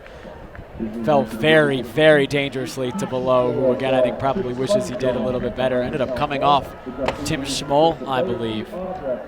But certainly the Timbers will have wanted to have defended that a little bit better. You're talking about the Timbers back line, Jake, and if you're looking for depth as New York gets a turnover. Etienne from the top of the box. McIntosh out to make another big save. That's his 4th year in about 20 minutes worth of work. He's good, and he's fun to watch. And last year on T2, he did that routinely. He's quick off his line. He's able to make himself big again, despite not having the traditional goalkeeper size. Extremely athletic, extremely fast, and just a pure shot stopper. And we've seen it tonight multiple times, denying the Red Bulls opportunities that I'm sure they thought they should have finished. So if you have Powell and Vitas, Ridgewell probably kind of cemented in. That other center back spot up for grabs, and this is Tyler Adams pushing forward into space for Allen, who lost it off a heavy touch. You have names like Valentin, Akugo, Myers, Farfan, Roy Miller, who we talked about. That to me sounds like a fairly balanced and deep back four. Yeah, there's definitely a lot of depth there. I mean, certainly there's a question mark next to Liam Ridgewell. There's not an established player on the roster. You have Benga Arakoyo, you have Renico Clark that are Benga's gonna get the first shot. Clark's in a battle with him now. When Roy Miller arrives, he'll be in a battle as well. And someone's got to win that spot. That's not to say that those guys aren't at that level and that aren't, there's not depth having Benga and Clark. There certainly is. But they've played a combined 22 minutes of MLS play between the two of them. So, there's no doubt that that's a battle that's to be seen who can win it. And I think it's something that personally I'm looking forward to seeing what they can bring. They're young players, both of them. There's a ton of potential. They're both athletic. They're big, different types of players. But I know the Timbers certainly feel good about what they have, and both those guys are Arakoyo and Clark, and one of them is going to win that spot. Benga's getting the first opportunity to do it, and there's a great partner, of course, in Liam Ridgewell to learn from and to play next to. Good poke. 3-on-1 here for New York. Allen stumbles. Etienne drops it off, and Allen misses an open goal. Well, the Red Bulls have been more dangerous than the Timbers tonight, that's for sure. But McIntosh, again, coming off his line, he made that difficult. Etienne had to cut it back. I think it actually started as McIntosh comes off, and you'll see him disrupt Allen, who I think wanted to shoot before he eventually dumped it off to Etienne. It's underrated. It's something that McIntosh certainly won't be credited with the save right there, but he was quick enough, as you mentioned, to make Allen think twice about putting that on goal. He cut it back, and it's a couple inches the other way. It's certainly a tap-in for Etienne, but made it just difficult enough for the Red Bulls. A lot of these players that are on right now for New York used to playing with one another as part of the Red Bulls too. There's the poke from Velo, who Red Bull very high on. Right here you'll see just that stutter from Allen. We saw Verone earlier. We would say he would want one back. Brandon Allen will certainly want that one back. Yeah, I think it was essentially a 3-on-1, and the Red Bulls, all three of those attackers will want that sequence back. It certainly should be 2-0 right now. Good take by Arboleda. Grab back by New York.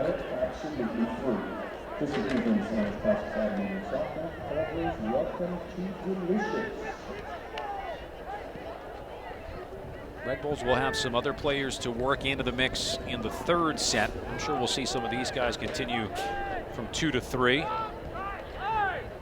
That, as they say, is a sitter. Mara has continued at goal.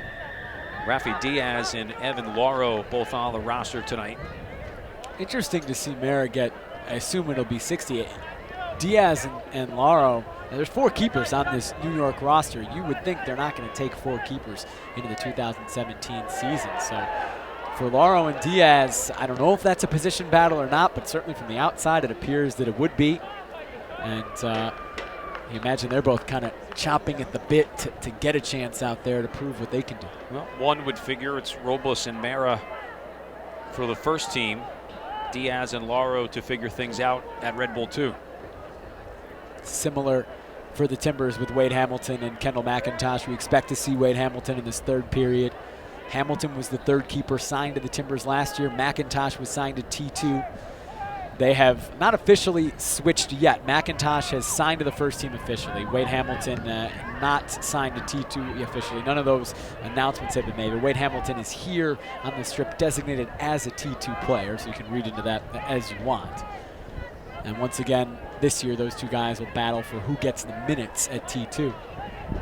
David Najem has checked in for New York also in that last bank of substitutions, playing at the right back spot now. And without Lade, without Zizo, it's a bit of an open position right now. New York in decent shape at the left back with Kamar Lawrence right now supported by Justin Bilyeu. Right back seems to be a question until Connor Lade comes back fully healthy.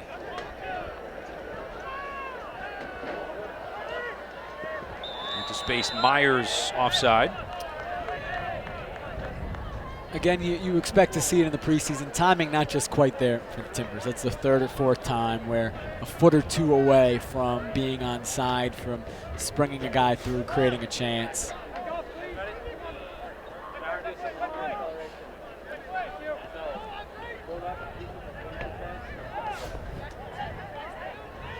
A couple of minutes to play here in the second period. I feel like we're at a hockey game.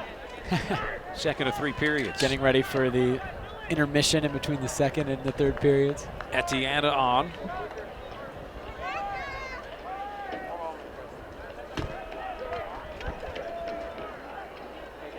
Poked out and won by Bijev. Then struck at goal. McIntosh this time falling to his right. We've seen most of his saves going off to his left. Made that look pretty easy. In the end, it was not overly challenging for McIntosh. Quick to ground, but good hands, of course, to hang on to that, not give up a rebound. This 3:30s format might seem odd, but it is a way to get everybody minutes, and that's the goal at this point of the preseason. Also to limit some guys' exposure out there. The Timbers have been training. This is the 4th day of training, essentially. They reported on Monday to Portland, had physicals, and then have been training for 4 days down here in Tucson. So it's very, very early in the preseason. These teams will play one another in August this year. It'll look a little different than it does right now, huh? One would hope and one would think. That match will be at Providence Park.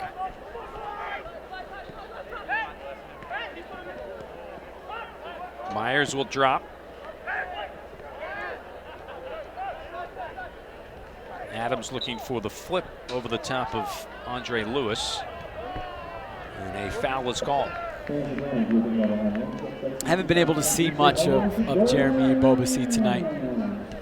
Hasn't really had any service. But he's a guy that I know the Timbers are high on. They traded up. They gave away a lot to get him. $100,000 in general allocation money, an international spot, and the number 10 overall pick to Houston for their number 4 overall pick, where they picked the U.S. Youth International. He was projected to be the number 1 overall pick for not just heading into the draft, but really for like 6 months heading into the draft. Timbers feel good about getting him. We'll run it down. Ladies and gentlemen, this period there'll be 5 minutes of extra time. We'll get 5 minutes of extra time with that injury to Jordan Scarlett. That kind of slowed things down. Najem, whose younger brother, Red Bull's homegrown player, is actually on trial right now with the Philadelphia Union. An Akron kid. There's a foul inside and a point to the spot from the referee. So Red Bull will have a chance to build on what is a 1-0 lead that came on an own goal. They'll get a chance to make it 2-0 from the penalty line. It was Eric Valentin who was whistled for the foul. He does not agree, as you can see. It will be Brandon Allen. Check it. That's Vincent Bezecourt who will take it for New York.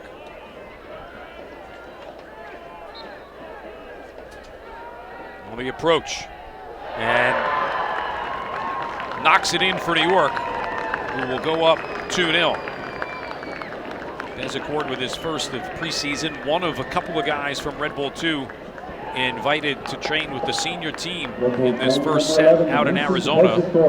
It's now 2-0 Red Bull. It's been an own goal and a penalty kick, as you've said. Certainly encouraging that there hasn't been a goal given up in the run of play. I want to wait till we can see a replay of the foul to see the thoughts on the call. We get another look now.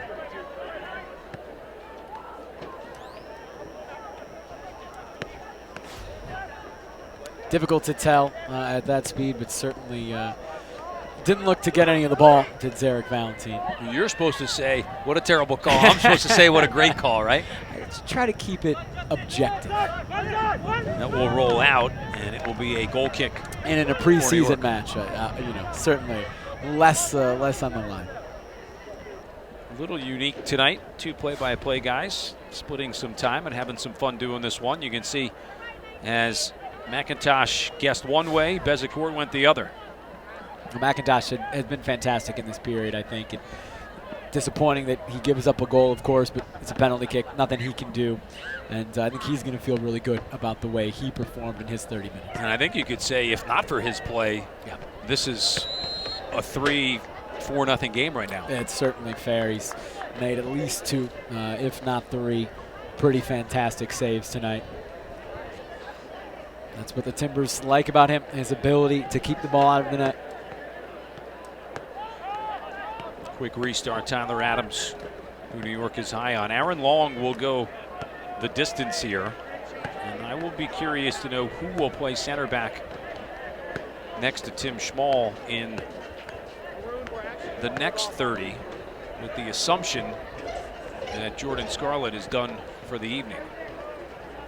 Not really a natural option on the bench, is there, for New York? 2 midfielders, Zico Lewis and Arun Vasulovic, and then David Soma forward, another trialist, and then 2 goalkeepers. So unless Rafael Diaz or Evan Loro can play center back, Long is going to either have to go 90 or someone else certainly play out of position. You imagine there's a defensive midfielder or an outside back that can slide into the middle. Just go Toronto. I feel like in the middle of that one game, they just said, we're going to play 3-5-2, and that's just going to be it. Maybe Jesse Marsh wants to throw a wrinkle 4 days into the preseason. Chip tie looking for Arboleda. Abobasi close to being on the other end of it. For so many of these young players, Jake, you talk about the promise of Abobasi and all the youth that's on the Red Bull side. There's a good takeaway by Velo, who will start things for New York. Timbers with numbers back. Bezecourt tried to leave it for Etienne. This is nerve-wracking for these guys. It's a big moment, you know, for all the young guys. They're fighting for spots more so than than in the first period, where most of the guys that we saw in the first period are established. Some starting spots are pretty secure. Others, still the roster spots are pretty secure. For a guy like William Bichev, USL first team last year, this could be a big moment. Arboleda puts it in the box. Mara hops on it. As our 5 minutes of extra time coming to a close.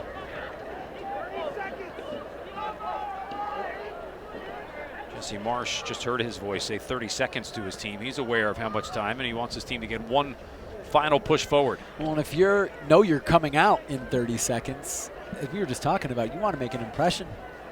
And you feel like this is the last chance to make an impression, at least tonight. Foul is called on New York. And that will take us to the end of our second bank of time here tonight. We've got 30 minutes left to go. We'll see some new players in green and some new players in red, with the Red Bulls up by a score of 2-0. We'll take a quick timeout, and when we return, Jake will carry you through the next 30. We'll look ahead to the upcoming season for both of these teams, talk about the players that are on the field. New York 2, Portland nothing after 60 minutes.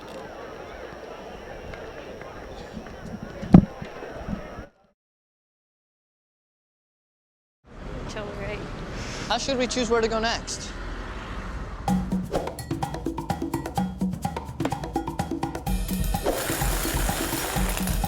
Mark's dad's house? Bingo!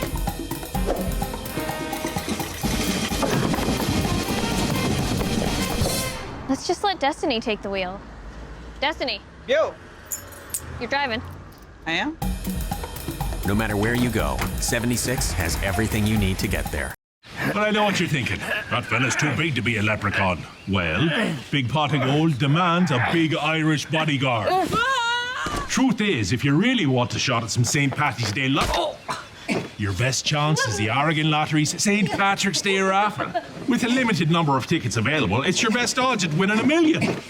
Unless you think you could get through me. It only takes a little bit of luck to win a big pot of gold. Lottery games are based on chance and should be played for entertainment only, not investment purposes.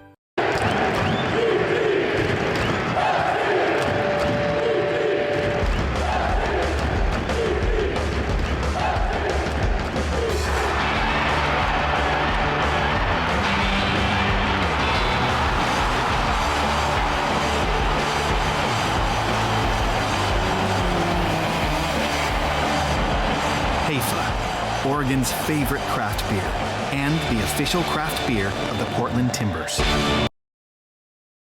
Welcome back to Tucson, Arizona. After 60 minutes of the first preseason match of 2017 here in Tucson, the New York Red Bulls lead the Portland Timbers 2-0. I'm Jake Ziven alongside Matt Harmon. Flipping roles again for this third period as the Portland Timbers put out a group of mostly T2 players and trialists. The Red Bulls, similar to, they'll do the same with their USL guys and younger players. Here's a look back at the second period. Red Bulls scoring their second goal of the match and really creating a lot of opportunities. Gonzalo Verona won early on in that period that he certainly would like to have back, couldn't put it on frame. And then testing Kendall McIntosh, who came up with a few fantastic saves in that second period. Yeah, was really impressed. And you talked about his accolades and how he's thought of here in the Timber organization. Was very impressed with McIntosh. You said he's a shot stopper, and we saw that several times. He made 3-4 big saves to keep his Timber team alive, who did have a chance or two. I thought Arboleda played a good 30 minutes. He was pretty active, just couldn't get on the other end on some of those passes in the final third.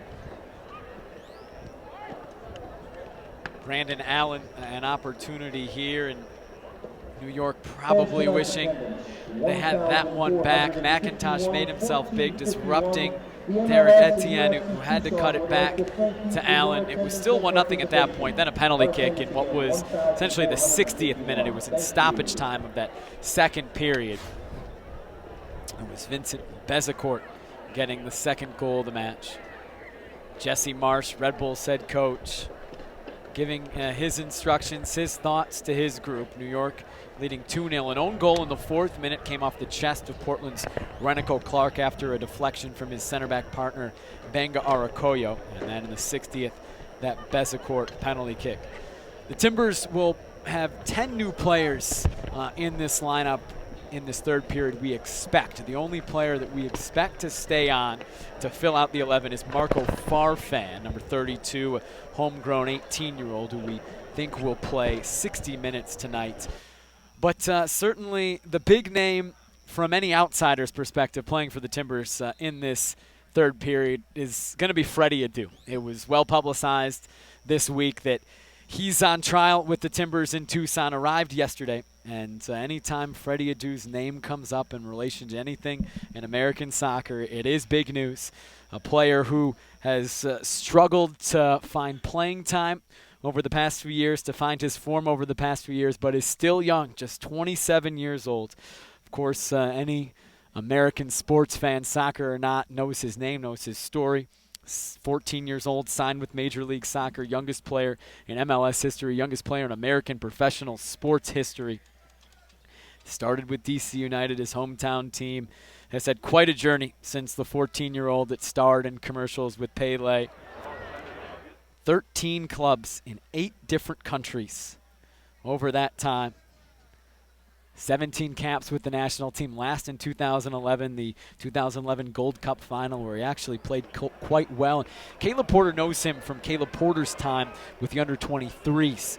Freddie Adu was one of the better players on that team, and Caleb Porter said that he'd been asking for a trial with the Timbers. Caleb said he has no idea where he's at, no idea what kind of form he's in. We'll see how he looks.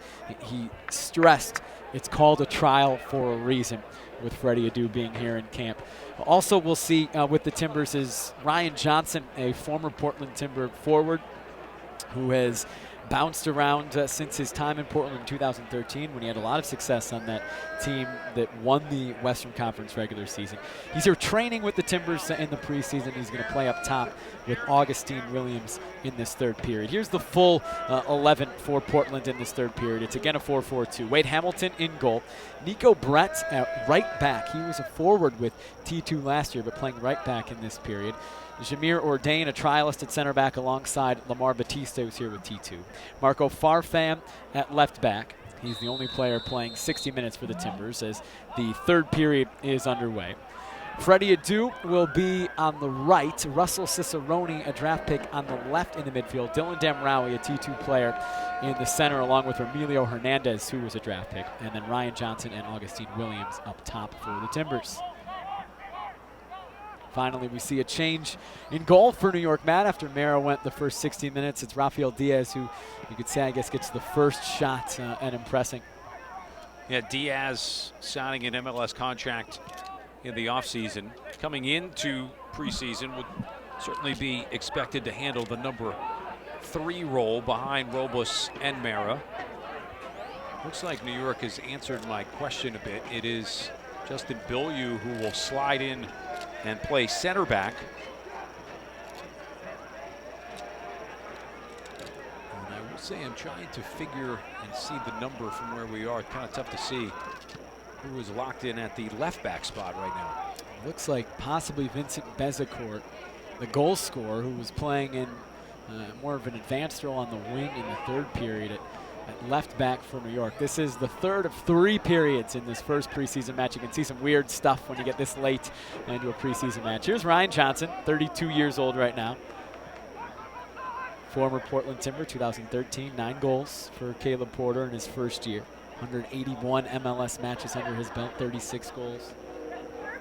Caleb Porter said about Ryan Johnson, we still have his rights, so he wanted to come back in to the team to train. They wanted to get a look at him just to see how he looks. Again, similar to Freddie Adu. Stress that this is a trial for those guys. It is Bezecourt who's playing that left back spot. You know, any of these guys that are on trial, and I think a case like you just mentioned in Johnson, if you already own his rights, there's no reason to not bring him in, especially if he wants to come give it a shot. I think he's well thought of within the club. Again, great contributions for that team that had so much success. Caleb's first year in 2013. Didn't necessarily leave on bad terms. Went to see how he could do overseas. Played a year in China, a year in South Korea. Just like Robbie Finley was signed to Rayo OKC in the NASL last year. Only played 4 matches for them before leaving the team early in that year. Here's Brandon Allen. This, I believe, is Bezecourt getting forward, and Hamilton collects.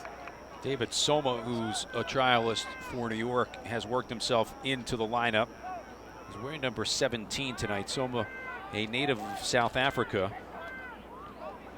was a teammate at Leeds with Mike Grella, Red Bull midfielder.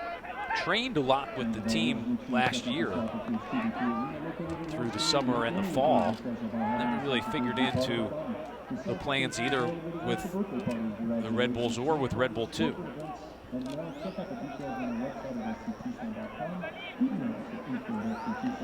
Farfan does well to bring it down. It's Etienne Jr. knocking it out. Here's Dan Metzger.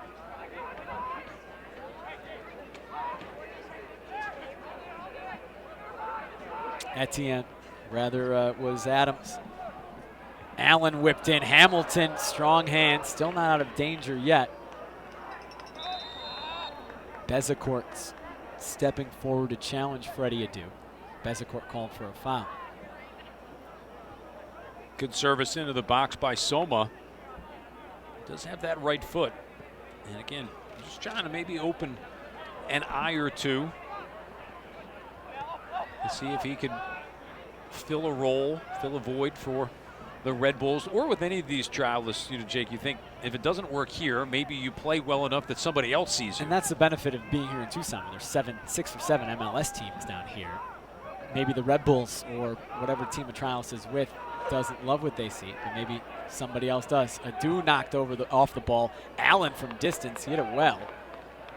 It's right at Wade Hamilton. That was Soma, rather.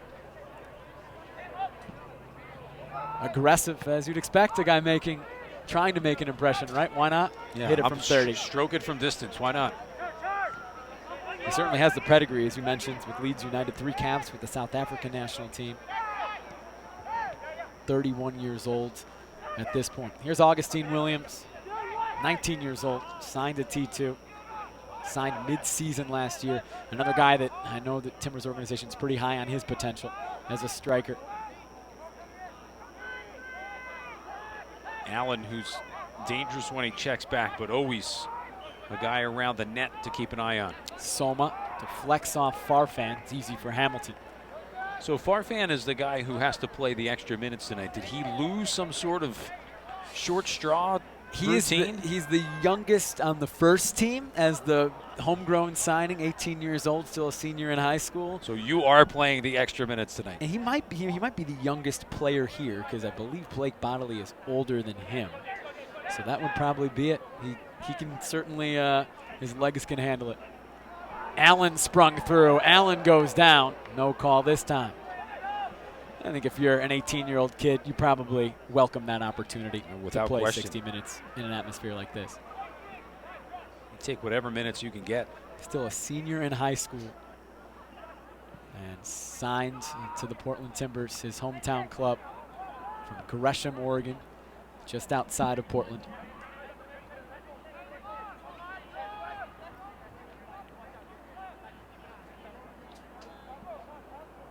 Nico Brett getting a look at right back. Interesting for him. He was a second-round draft pick of the Timbers last year. Played last year on the first team roster, but only got 1 minute with the Portland Timbers in MLS play. Spent pretty much the entire year with T2. And looking at right back now. Farfan curls it to the back post. It's over everybody's head. Red Bull still with a couple of players who need to get some time. As Jesse Marsh had said, everyone will play tonight, and I believe we will get a look at those last 2. Zico Lewis from Boston College, first-round pick for New York, will check in at the next opportunity. Speaking of players that I think people around the league are looking forward to seeing, Zico Lewis put himself into that category with his super draft speech. Picked 17th overall, got up there and basically put the previous, I guess it was 14 teams, because a couple had 2 picks, put them on blast for not picking him.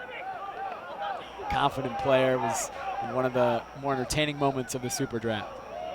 Augustine Williams does well to pick through the midfield. Dan Rowie thought about it from distance. Instead it's Johnson. Now maybe Williams is through. Sent back across. Dealt with well by Tim Schmoll. Arun Basiljevic will also check in for New York. One of the more recent homegrown signings for Red Bull. What's become almost a pipeline to Georgetown. Allen and Mule, both Hoyas as well. Not a bad deal for those kids. Get a Georgetown education. Sign with your hometown club. So it'll be Etienne and Adams coming out. Lewis and Basulovic coming up.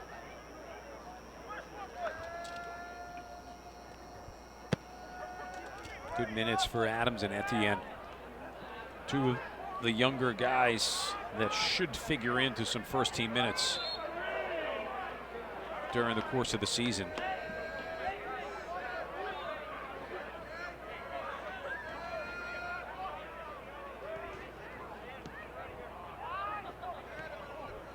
Other than Evan Lauro for New York, I believe he is the last that should see some time. Lauro, a goalkeeper, the 3rd one in camp. Johnson trying to get behind, is unable to, and tumbles over Rafael Diaz.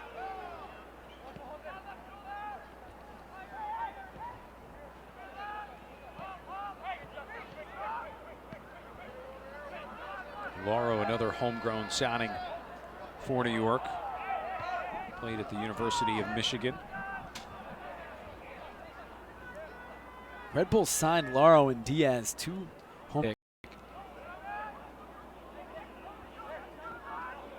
Seeing him get some action in these final 30 minutes. So Florian Velo out wide. Sent into the box. Allen tried to leave it for Soma. Just didn't come out right. Given right back. Lewis on the ball in the midfield. Now Velo. Allen. Velo, good bit of possession here from the Red Bulls. Haven't always seen that from either team tonight, as we talked about, as you'd certainly expect. Here is a giveaway. Williams saw very well to get in between 2 Red Bulls players. The next ball wasn't quite right. Looking for Johnson.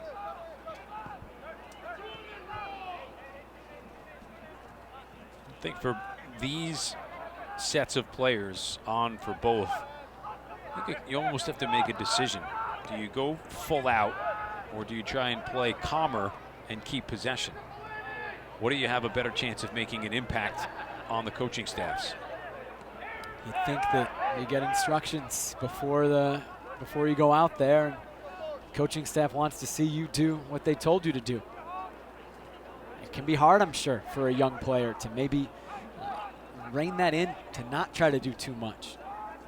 But you can get in trouble if you do try to do too much. They want to see you play your role and do it well.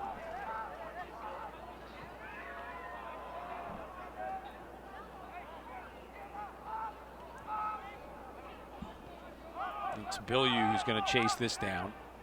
Normal left back for New York, working at the center back spot tonight. And again, as a younger player who was a rookie last year, can you show some value maybe at a different spot in case of an emergency? Tim Schmoll, center back partner, did well to avoid the pressure from Ryan Johnson. 6'6", tallest guy on the field. Red Bulls 2 player, just out of the reach of David Nejem. Jake, I think fair to say expectations for both of these teams going into the season are high. Portland, a bounce back year they're hoping for, and for the Red Bulls, they've won the East the last couple of years. I think they are always for both these clubs, right? I mean, these are 2 teams that expect to be big clubs. They want to be big clubs. They want to win trophies. They're both probably pretty vocal about it. I know the Timbers certainly are. Here's Russell Cicerone, 4th round draft pick. Almost a giveaway. Williams couldn't pounce. Metzger, who's not officially listed as a homegrown player, but went through the academy system. He's a local New Jersey player. About 45, 50 minutes south of Harrison, where Red Bull Arena is. Could have been a homegrown player if the saga of 2015, saga is maybe a strong word, but it was his choice to go into the draft that year. Picked by DC United in the 2nd round, ended up with the Red Bulls 2 the past 2 seasons.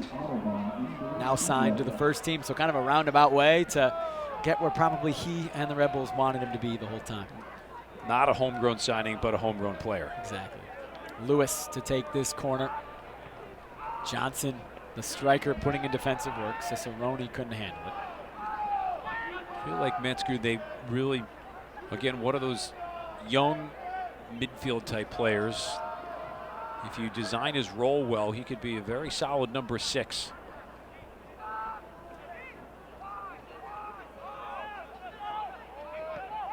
Won a lot of balls for Red Bull 2 last year. Seems to be a pipeline from the academy with defensive midfielders. Unable to handle it. That would have been an opportunity for Zico Lewis. Thought his comments, and had a chance to meet him and talk with him down at the draft for our coverage that we did at NewYorkRedBulls.com. I thought the confidence was great. When you talk to him, he is a respectful young player. I think he was just annoyed that so many teams passed him by. You probably want that, right? I mean, if I'm a coach, I want a guy who has a little bit of a fire, who has confidence in himself. Adu couldn't keep that in play. You want that kind of fire from one of your players. You don't want a guy who's happy to be picked 17th in the draft. You want a guy who wants to go #1 overall and thinks he should go #1 overall. Obviously, as we mentioned earlier, you need to be able to play a role and understand what your role is on a team. But on the other hand, confidence, self-confidence is important, I think, as an athlete. David Nejem, one-on-one with Marco Farfan. Batista steps up. Ball sent in. Hamilton off his line. He collides in the back with Jameer Ordain, the trialist. And I believe a foul was called as Soma was there as well. Both Ordain and Hamilton appear to be okay. Soma, big body, take up a lot of space. Good switch from one side of the necks for Red Bull. Najem able to get the service, and for New York, extremely important that they're outside backs. Just like most teams at this level, you've got to have outside back players who can serve the ball into the box.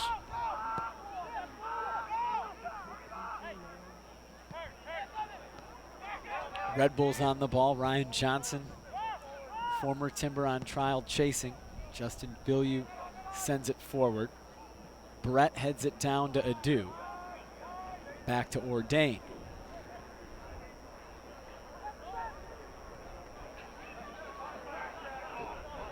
Lamar Batista.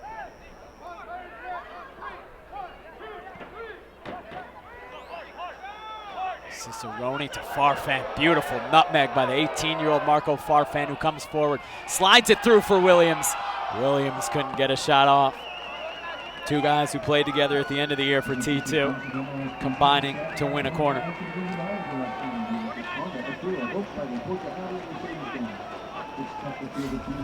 Hasn't been many of these chances tonight for Portland. You have talked about how high the Timbers are on Farfan, and a good reason why. If you have that ball skill playing as a left back, you're going to carve out a nice career for yourself. Damraoui to take the corner. Sent to the back post. Header won by New York, not out of danger yet. This is Freddie Adu. An opportunity sent well wide. His less favored right foot couldn't keep it on goal.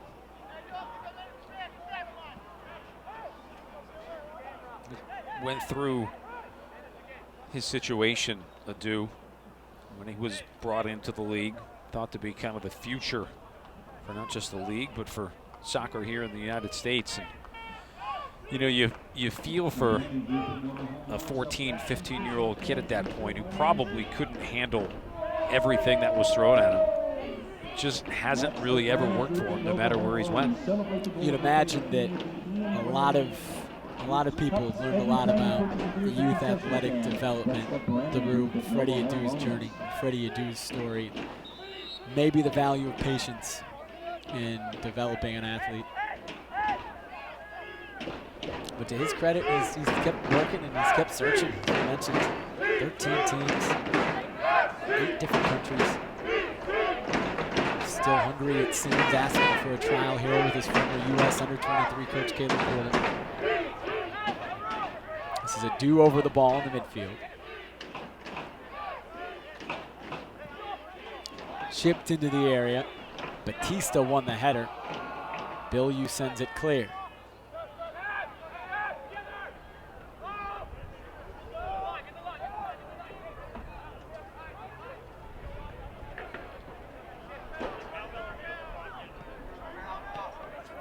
Cicerone unable to turn in the midfield. Red Bulls try to counter.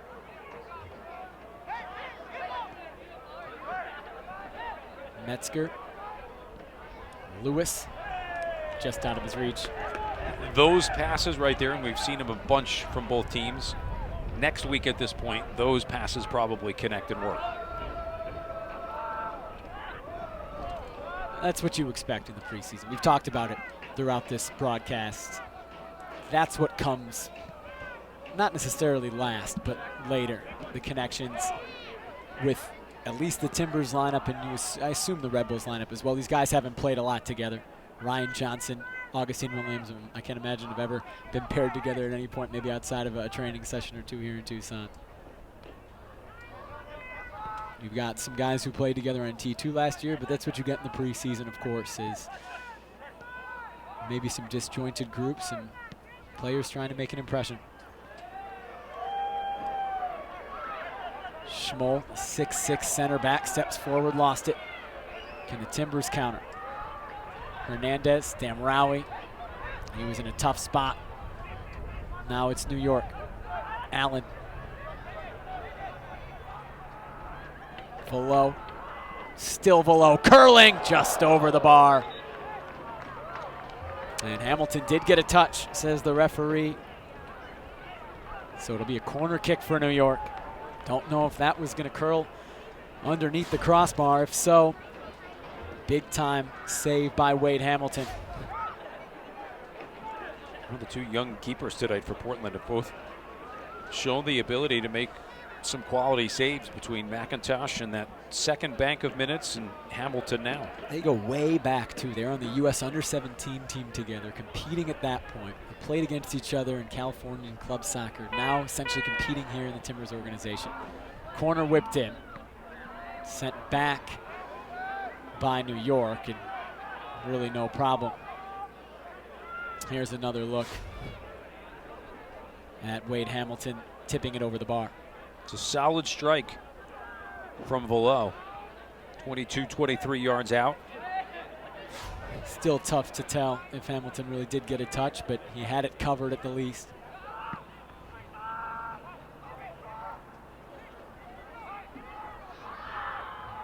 Here come the Red Bulls again. Velo. Basulovic. Velo. Back to Arun Basulovic.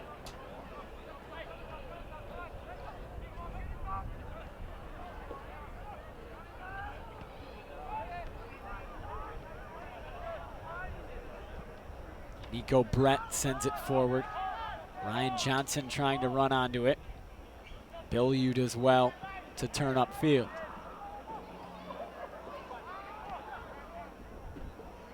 It'll be interesting to see from this to the second preseason game for both of these teams. For New York, it'll be on the 31st against Real Salt Lake.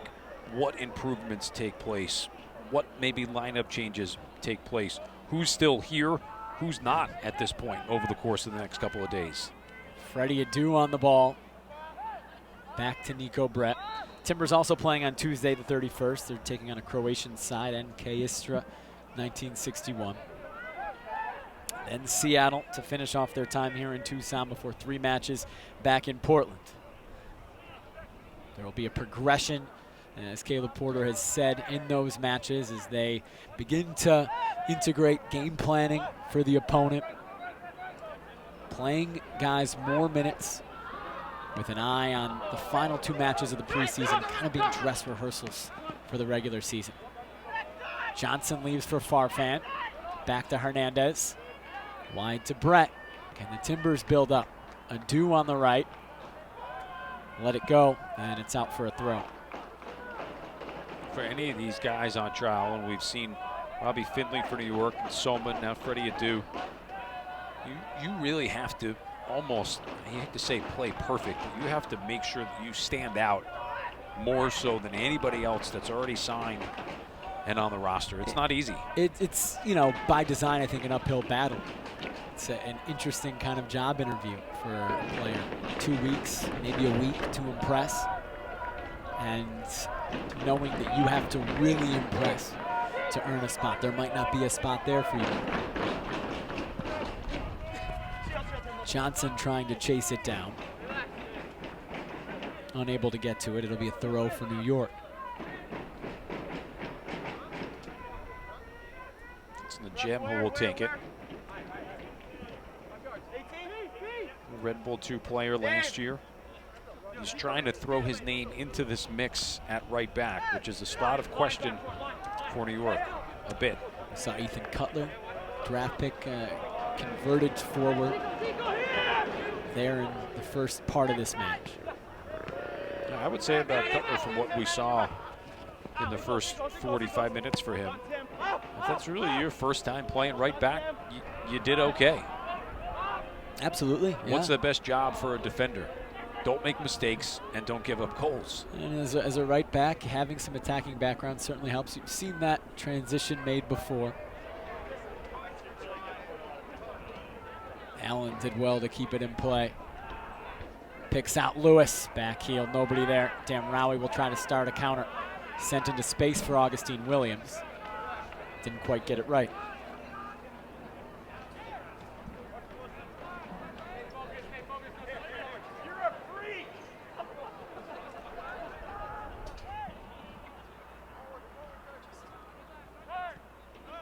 Just a couple minutes remaining till we get to 90. I would think both teams satisfied in that they get out and get some run against another team. Tomorrow will be another day, and you get back to the grinds of training. Yeah, Caleb Porter stressed to me before this match, it's not about the result. He's not going to care that the scoreboard says 2-0 New York. He's going to care about how his team played, how guys progressed. Soma. Lewis. Allen bounces in the box. Allen, a big physical body, called for a foul. Bowling over Jameer Ordain. Seemed there to be the proper call. Good patience by Soma.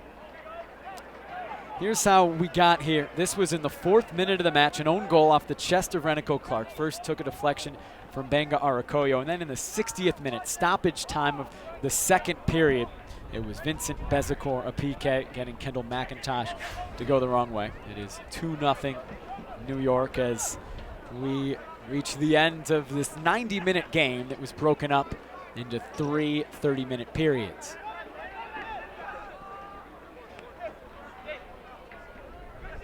Williams almost took it off of David Najem.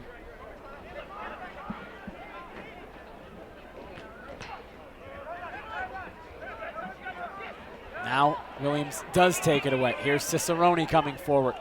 Cuts inside, has a do out wide, waited a little bit too long, and it was recovered well by New York. That was Metzger sliding in to win it away for the Red Bulls. Now Volo, wide to Najem. Zico Lewis. Still trying to make his mark. And wearing the number 10 as well, a number fitting of his draft speech, I would say, but maybe not the number that he will end up with this year. Him and Volo, Lewis getting the 10, Volo getting the 9 for this match. Big numbers for a pair of young guys. Tim Schmoll called for the foul, taking out Augustine Williams. Williams, just 19 years old, signed with T2 in the mid-season last year, scored 3 goals in 11 matches. Damraoui heads it wide to Brett. Johnson, can he turn? Wide to Cicerone. 4th round pick. Cicerone cuts inside. Cicerone is saved by Diaz. Well, that may be the best chance of the match for the Portland Timbers, and it comes in the final minute.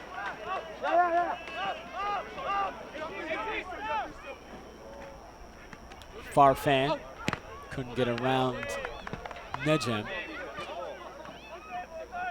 As this match, the first one of the preseason on North American soil in MLS, winds to a close.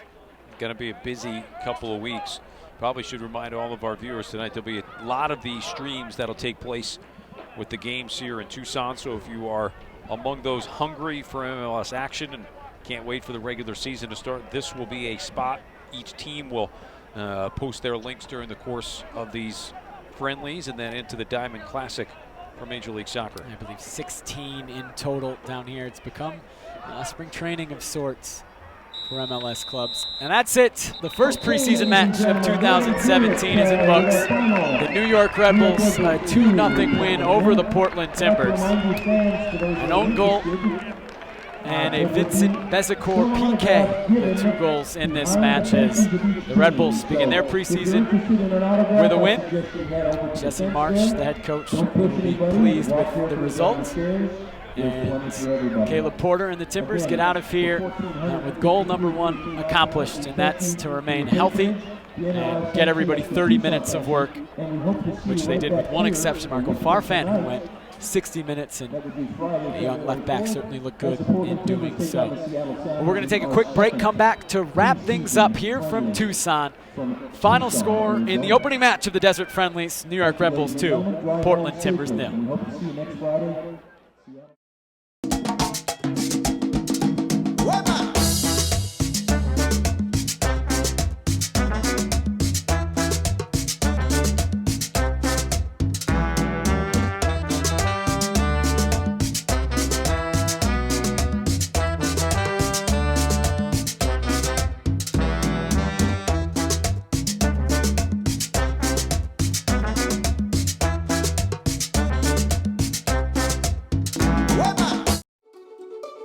It's not just the beautiful game. It's a game that brings families, friends, and communities together. It's a game that teaches, trains, and propels players to new heights. Chapman Automotive is a proud sponsor of soccer, from kids to Tucson's pro team, FC Tucson. Chapman Automotive keeps your team in the game. Nothing feels better than winning on your home turf. At Desert Diamond, that sensation is right around the corner. This is where best friends get together and your victory dance can go on and on. So what are you waiting for? Get in the middle of the action at the corner of Winning Streak and Easy Street. Desert Diamond, where jackpots hit close to home. An enterprise of the Donna Autumn Nation. Final time to Tucson, Arizona. The first match of the 2017 Desert Friendlies ends with the New York Red Bulls beating the Portland Timbers 2-0, and the first MLS preseason match of 2017 between 2 MLS clubs. Here's a look at how it went down. This is from the 3rd period.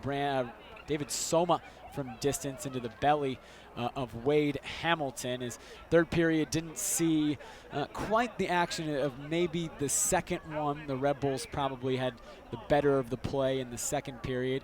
Marco Farfan showed well, the young left back in the 3rd period for the Timbers, a 3rd period that was without too many opportunities from either side. Augustine Williams had a couple chances as well, but really a day, Matt, I think, for both teams to get their legs underneath them, get back out onto the pitch against, as you mentioned earlier, a different color jersey for the first time this season. Mission accomplished, I think, for both teams. If that's the goal coming in, to maybe shake off a bit of the rustiness and, look at somebody else. You can notch up the intensity a little bit more. Training is training, and both of these teams certainly will get after it in training. But when you do take on somebody else, it has a little different feel. And for a lot of the young players we saw tonight, an opportunity to kind of make a mark. And can you find yourself on a roster for the MLS team and set the stage for hopefully a successful 2017. Wade Hamilton making a big save there. Saw that look from behind the goal for the first time. Did appear to get a touch there. So both Hamilton and McIntosh, the 2 young keepers for the Timbers, impressing tonight. So for New York, next up, as we have mentioned throughout this broadcast, Tuesday, a match against Real Salt Lake right here in Tucson for the Timbers. Tuesday against NK Istra 1961. The Red Bulls will open up their MLS season on March 5th at Atlanta, but they have the CCL quarterfinals on February 22nd versus Vancouver as their target date to be ready to go. For the Timbers, their first regular season match, the 3rd of March, Friday night against Minnesota United, the first match of the season at Providence Park. Well, for everybody here in Tucson, for my partner tonight, Matt Harmon, we really appreciate you guys tuning in for the first stream, preseason stream of 2017. The New York Red Bulls, a 2-0 win over the Portland Timbers. I'm Jake Simmons saying good night from Tucson, Arizona.